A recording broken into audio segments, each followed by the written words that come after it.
to Aksara Talks. Nah, Ra, di episode sebelumnya kita udah bahas tentang organisasi dan kehidupan kampus nih. Di episode kali ini kita bakal bahas apa, Ra? Oke, di episode 2 kali ini kita bakal bahas story behind Aksi Adikarya. Kayak gimana sih lahirnya kembali Aksi Adikarya nih teman-teman.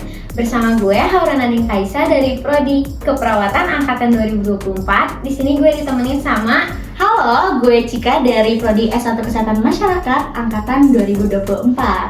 Nah, kali ini kita udah kedatangan dua narasumber yang cantik-cantik dan keren-keren juga. Fun fact, Kanami sama Kak Saula ini gestar kita itu adalah people behind kabinet Aksi Adikarya. Kalau nggak ada mereka berdua, Kanami sama Kak Saula gitu. kalau nggak ada Kanami sama Kak Saula, nggak akan ada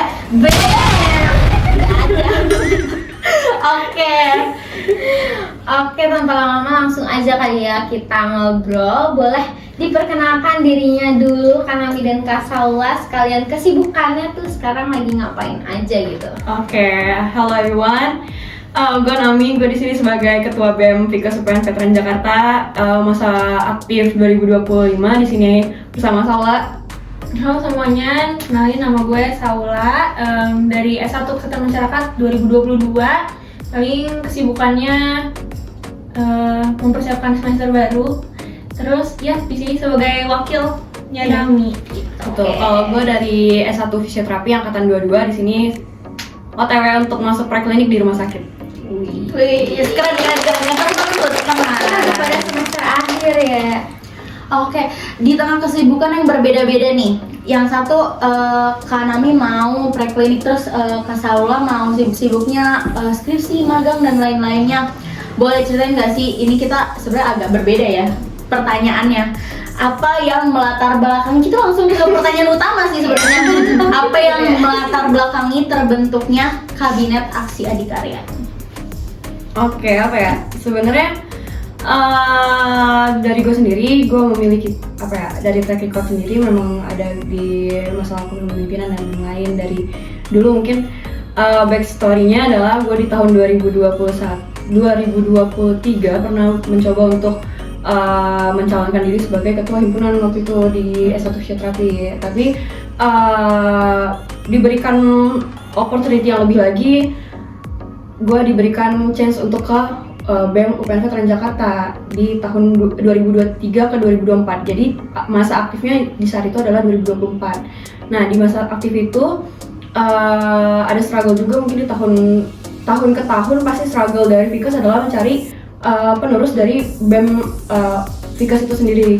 Nah, tapi di saat itu aku merasa aku belum punya opportunity untuk bisa melead orang lebih banyak karena lingkupku yang masih kecil. Jadi aku mencoba untuk mencari lagi di lingkup BEM UPN Veteran Jakarta untuk mencari ilmu yang lebih dan gimana cara memimpin orang lebih banyak, gimana untuk bisa menyampaikan pendapat dan yang lain. Di sana aku belajar hingga aku mencoba untuk di tahun 2024 itu pun masuk ke Pemira untuk mengetahui bagaimana sih seluk-beluk dunia pemilihan dan juga dunia sebenarnya kan kalau misalnya Pemira itu lebih dilihat sebagai politik di dalam kampus itu sendiri, bagaimana kita bisa berdialektika dengan orang lain, bisa meyakinkan orang lain atas pendapat kita sendiri, dan itu yang aku belajar dari Pemira. Dan kebetulan aku di Pemira BEM dan MPM UPN Veteran Jakarta 2024 itu aku menjadi ketua pengawasan dan ketua pengawasan di di Pemira itu sendiri. Nah, dan kebetulan di saat itu juga dapat tawaran untuk tetap memimpin di BEM Vikas, tapi aku waktu itu masih menolak karena di Pemira itu sendiri kan terikat, tidak ada boleh keterikatan dengan ormawa lain dan lain-lain, mengikuti pencalonan dan lain-lain, makanya harus tetap netral di Pemira itu. Akhirnya aku pun sampai awal tahun 2025 pun masih belum ada pergerakan untuk bisa maju di Vikas. Tapi kebetulan aku bersama teman-teman dari Vikas juga yang waktu itu Pemira, kita punya omongan lah, ayo kita orang-orang yang sudah berkembang di luar ini, kita membangun rumah lah, kasihan ini rumah kita gitu. Karena kalau yang teman-teman tahu itu BEM Vikas ini sempat dibukuin, Iya, di saat itu. sempat dibukuin sampai akhirnya Kanami dan Kak Saula kembali ke rumah mereka untuk Membangun aksi adikarya. Iya, kalau dari aku latar belakangnya itu ya teman-teman. Jadi ada juga mungkin ada beberapa teman-teman yang dari Pemira tersebut yang ikut juga di sini. Teman-temanku yang dulu berkembang di jenjang universitas pun kembali ke rumah untuk wajar juga untuk bisa berkembang di rumah, mengembangkan teman-teman yang ada di rumah agar mereka bisa beraksi dan beradidaya. wow, teman-teman lu. Ada tambahannya nggak nih Kak? Kalau dari aku sebenarnya sama aja sih sama Nami. Kita sama-sama di tahun 2023 ke 2024 itu sama-sama berorganisasi di BEM Universitas UPN Veteran Jakarta. Jadi ya kurang lebih sama, kembali ke rumah lagi, terus membangun yang ada di rumah lah gitu. Oke, setelah dari pertanyaan tentang latar belakang ya. Nah, BEM Aksi Adikarya ini menurut Kakak secara personal artinya apa sih? Oke, sebenarnya aksi adikarya itu bukan nama yang kita pilih awalnya, tapi aksi apa ya waktu itu, aksi adidaya ya waktu itu. Jadi yang kita pilih waktu itu adalah aksi adidaya, tapi mengingat bahwa aksi adidaya itu terlalu common, terus kita butuh hal yang lebih wow dan lebih lebih mencerminkan visi dan misi kita. Akhirnya kita menambahkan karya di situ. Jadi kita pengennya visi dan misi kita itu ada karya yang bisa disajikan kepada kema-kema Vikes UPN Veteran Jakarta gitu.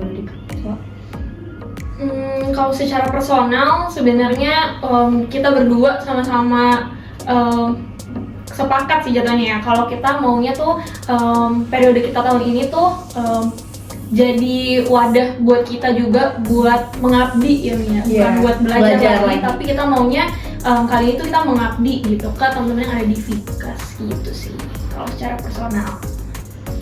Oke, mungkin itu tadi kita udah dengar latar belakang dan juga apa sih cerita yang melatar belakangi, terus Aksi Adikarya. apa arti dari aksi adikarya. Nah, sekarang nih Ra, ada cerita lucu Ra, ini yang pengen banget dari awal tuh udah ngomong sih sama Kanami sama Kak Sawa, Kak boleh nggak sih ceritain ini? Karena gue dapet ceritanya tuh kayak lucu banget, itu tuh sesimpel gitu loh. Bener gak? Cerita awalnya Kanami ngajak Kak Saula untuk bergabung Jadi mengembangkan partner gitu jadi ya. partner di kabinet aksi adikarya nih. Jadi fun fact, kita walaupun dari sama-sama satu BMU, kita beda bidang, beda biro, dan aku nggak bersinggungan langsung dengan bidangnya Saula. Nah di sana udah waktu 1 tahun itu kita nggak pernah ketemu sama sekali nggak pernah ketemu. Cuma kayak tahu nama aja gitu ya. Tahu nama aja. Tapi aku juga tahu nama dia tuh kayak nggak terlalu sering gitu loh. Dari temen lagi gitu. Oh iya, kayak temen-temen gitu. Jadi kebetulan waktu Pemira itu ada temanku satu, mungkin boleh sebut namanya Feby, itu juga ikut dalam pengawasan di bidang pengawasan Panwas Pemira di BMU MPM jenjang universitas lah waktu itu. Kita ngobrol, gimana nih Vikes nggak ada yang maju apa segala macam. Ayo Feb, ajak teman-teman kamu, ayo ada nggak siapa? Gitu-gitu. Terus kayak iya coba aja ke Saula. Jadi aku tuh tahu Saula dari Feby Karena sama-sama anak Kesmas kan Kak? Iya, kebetulan sama-sama anak Kesmas ya. Terus tahu siapa yang aku tarik di sini tuh sebenarnya semua yang aku tahu gitu loh, dari Feby, dari Saula. Jadi kayak semua yang tahu nih. Udah nih, sebenarnya waktu itu aku juga mencari nama-nama lain nih, siapa ya kira-kira yang mau bangun Vikes bersama, yang kalau bisa yang memang tahu di progres Vikes dan cara lain-lainnya Vikes, mengerti lah tentang hiruk pikuknya Vikes gitu. Terus di Januari ya, Salah itu Januari akhir ya kayaknya. Itu udah dibekuin. Udah dibekuin. BEM Vikes udah dibekuin.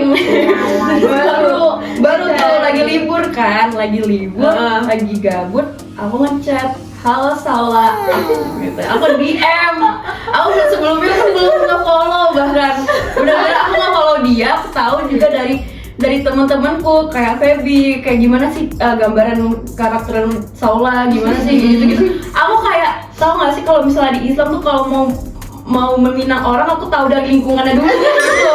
Bukan dari orangnya Bukan langsung. dari orangnya langsung, Iya, bukan iya. pacaran langsung gitu enggak.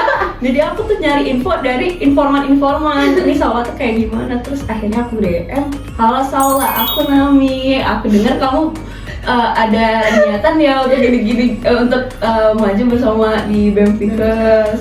Terus Saula kamu kenapa?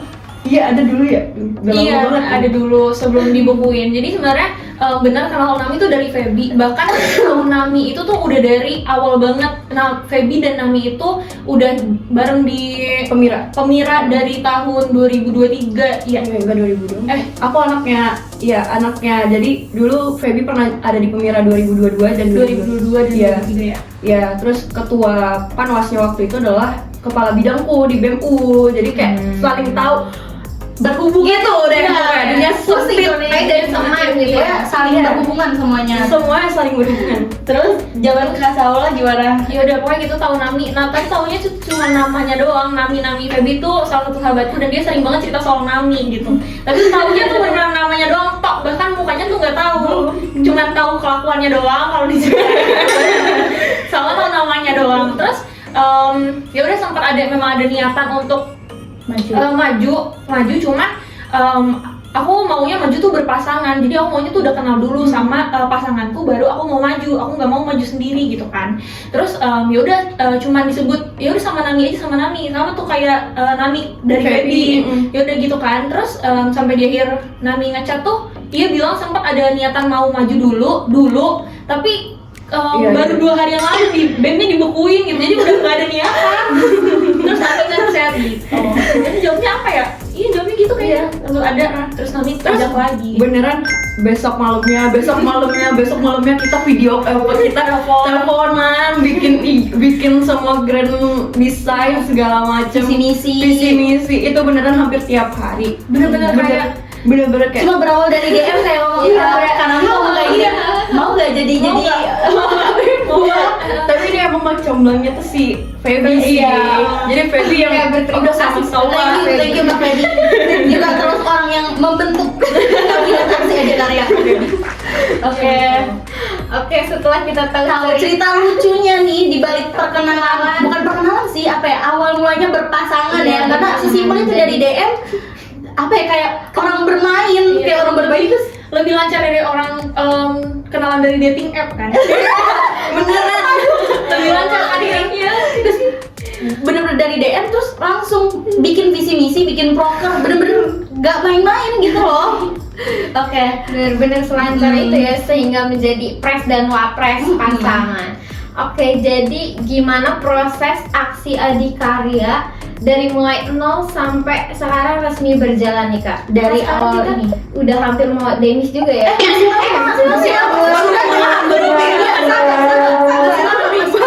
baru pertengahan Kayak tengah-tengah gitu ya, awal mula banget gitu ya. sampai sekarang deh. Iya, Kan dari sampai awal berjalan. perkenalan Kak Nami sama Kak Saula kan tadi udah. Nah dari situ gimana prosesnya sampai bisa sampai ke sekarang gitu Kak? Betul. Berapa coffee shop ya? Udah Kita datengin pokoknya prosesnya itu dari teleponan berdua, terus ngumpul berempat, terus ngumpul berberapa yang BPH ada side deal berenam yang di Kemang. Boleh mention nggak sih Kak yang awalnya itu yang berempat itu siapa Kak? Jadi gini, awalnya berdua nih, kita berdua teleponan teleponan. semingguan lebih. Itu beneran kayak udah pacaran. Sleep call. Iya, Sampai jam 5 beneran sampai jam berapa pagi? Beneran sampai jam 3 pagi, jam 3 pagi. Itu beneran udah split call awalnya berdua. Nah si Mak Comblang ini dia kagak mau awalnya. Si Kak Feby Gak mau. Dia gak mau. Ayo Feb jadi pengawasan, ayo di SPPI. Gak mau. Dia tetap gak mau, dia dengan batunya gak mau. Terus udah Saula aja, coba ke Feby, mau dia. Emang itu harus dibujuk dulu. Iya, emang harus validasi. Sorry kamu Afirmasi yang banyak. Terus berempat pertemuan pertama itu kan ketemu pertama kali. Tapi bentar, ada cerita lucu. Bagaimana? Logo. Iya, itu logo.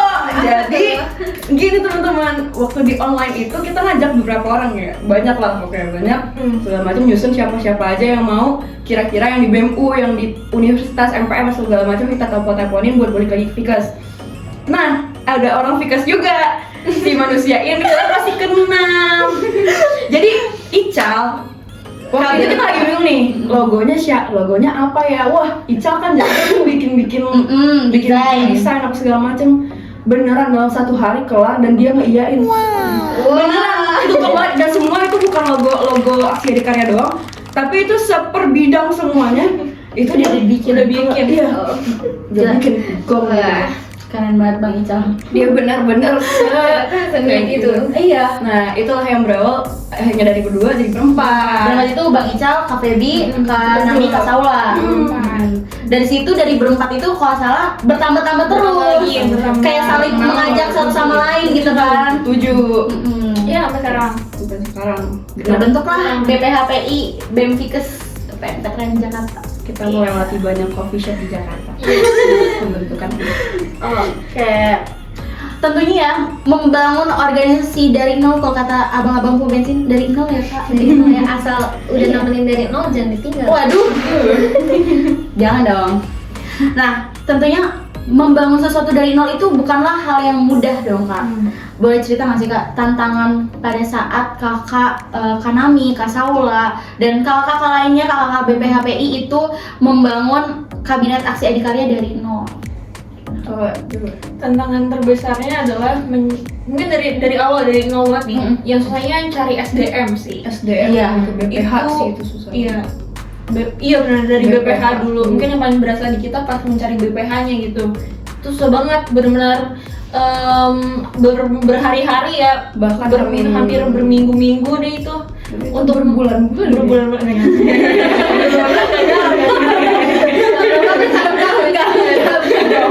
Dari satu orang ke orang yang lain, kayak kita update, ada list kita personal chat kita berdua itu ada list BPH siapa aja yang udah mau belum mau gitu. Iya. Itu paling yang paling berasa sih itu tantangannya sampai hari wawancara staff itu baru masih ada 3 yang kurang. Iya, masih ada 3 yang posisi BPH yang kurang. Itu udah nggak nih? Itu sih yang paling berasa kayaknya. Sebenarnya itu yang paling berasa ya, tapi berjalannya proses yang paling berasa adalah gimana kita dulu tuh kita pengen menerapkan environment yang sehat di Fikas. Kayak itu tuh banyak sih yang struggle-nya karena kayak banyak yang jadinya overwork dan sebenarnya kan visi dan misi kita adalah sebenarnya lebih ke prestasi, advokasi itu terus apa lagi ya, pokoknya semua tentang kemaslahatan kemah, tapi dirinya dari bidang dari BEM kita sendiri tuh agak gonjang-ganjing dari ininya sendiri sih, dari environment-nya yang kita terlalu sibuk sih secara mahasiswa di Fikas, secara akademik itu terlalu susah untuk bisa apa ya bersanding dengan organisasi. Iya. Gitu. Jadi itu sih yang susahnya sebenarnya. Oke, karena apa ya? Tentunya kalau kita mau membuat perubahan ya pasti harusnya dari lingkungan kita yang harus juga mendukung. Oke, kan tadi katanya Kak Saula sama Kak Nami awalnya juga nggak kenal kan ya. Terus beda jurusan juga kan, satu dari Visio dan satu dari Kesmas. Nah itu gimana caranya biar bisa tetap kompak dan saling support di sela-sela kesibukannya masing-masing beda-beda? Itu gimana tuh? Tips menjadi kompak dong Iya, Kak. tips menjadi kompak. Aku jawab dulu. Iya. Kalau dari aku sih gimana biar bisa kompak sama Nami, kompaknya ya.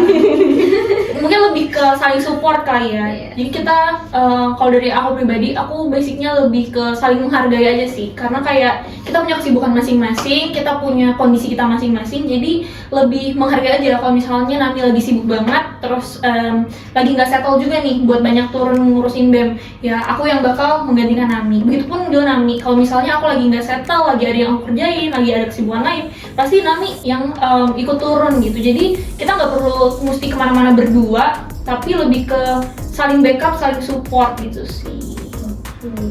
Yang penting kayak communication is Iya. saling berkomunikasi dan percaya kayak ya udah saling membantu aja sebenarnya, yang aku tangkap sih gitu ya. Terus selanjutnya nih, kan after everything we've been through kita udah berjalan lumayan sejauh ini udah melewati 100 hari kerja nih. Lebih. Iya udah lebih. Udah melewati 30. udah berapa ratus ribu hari ya kita. Udah ribu hari ya. Banyak kan. Ada nggak sih momen dimana kan kerasa gitu ya setelah kita membuat perubahan tuh pasti merasa Kanami sama Kak Saula tuh ada di titik di misalnya keberhasilan terus kita sampai Kanami sama Kak Saula tuh ngomong gini, wah gila sih keren banget ya kita. Ada nggak di titik dimana Kanami sama Kak Saula tuh bisa berpendapat kayak wow keren banget. Gak nyangka gitu. Dari gue dulu. Boleh? Oke. Dari gue dulu ya. Dari awal kabinet yang paling gue takutin adalah bidang-bidang strategis sebenarnya seperti sospol, KA,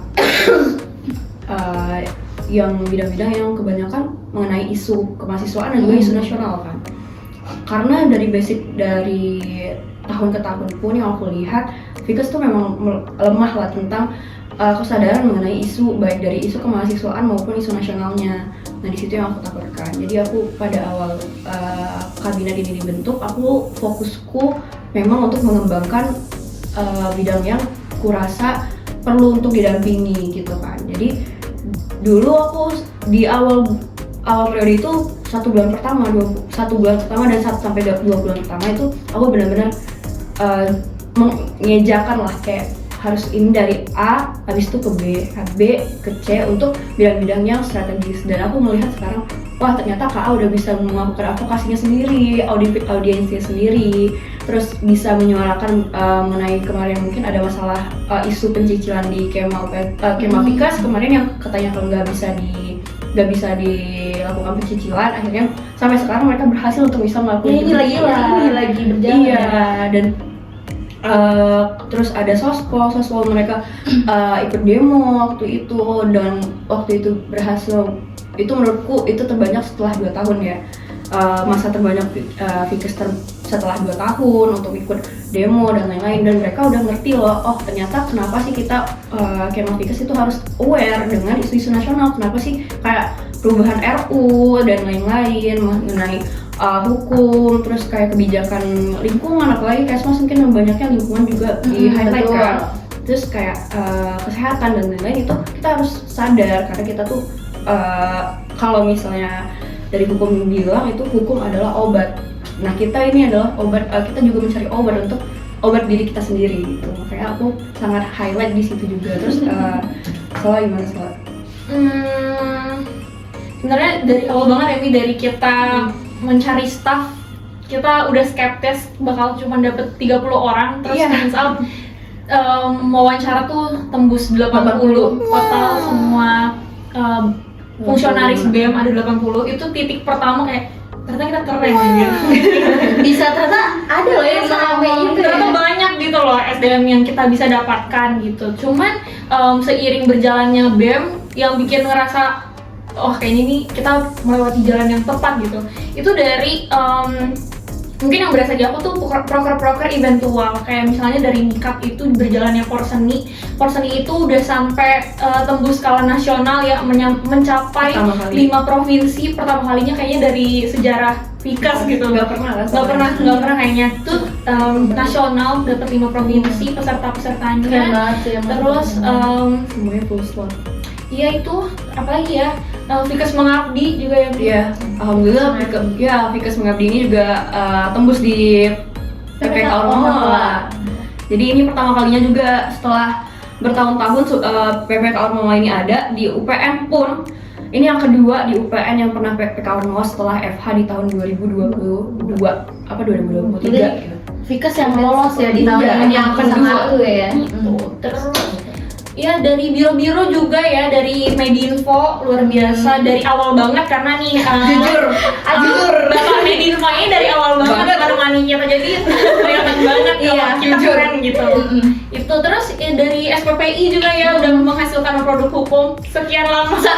Pokoknya semua bidang itu membuat kita bangga karena mereka akhirnya bisa menciptakan breakthrough yang baru gitu loh, kayak ya mungkin tadi udah disebutin Mikap dengan Porseni pertama kalinya berskala nasional 5 provinsi. Terus ada SPPI yang pertama kalinya setelah bertahun-tahun tidak pernah ada dari awal membuat produk hukum, akhirnya membuat produk hukum. Terus ada Medinfo yang selalu buat kita bangga dengan kayak kemarin udah bikin roadshow, konten-konten yang viral itu yang selalu lengkap.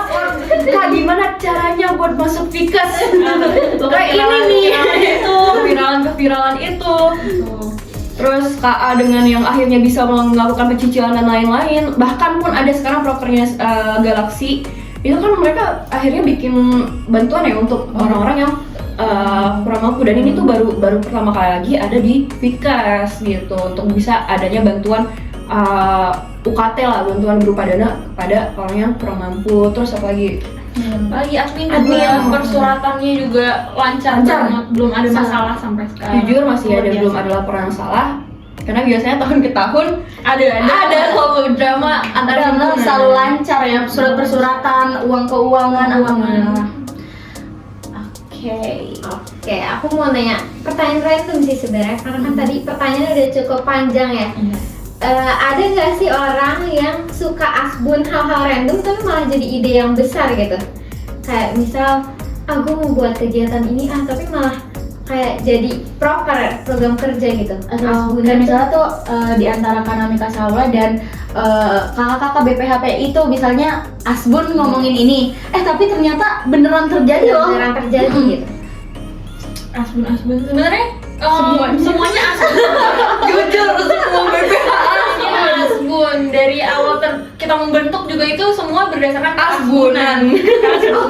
Berarti emang terbentuknya karena asbun. Tapi ya?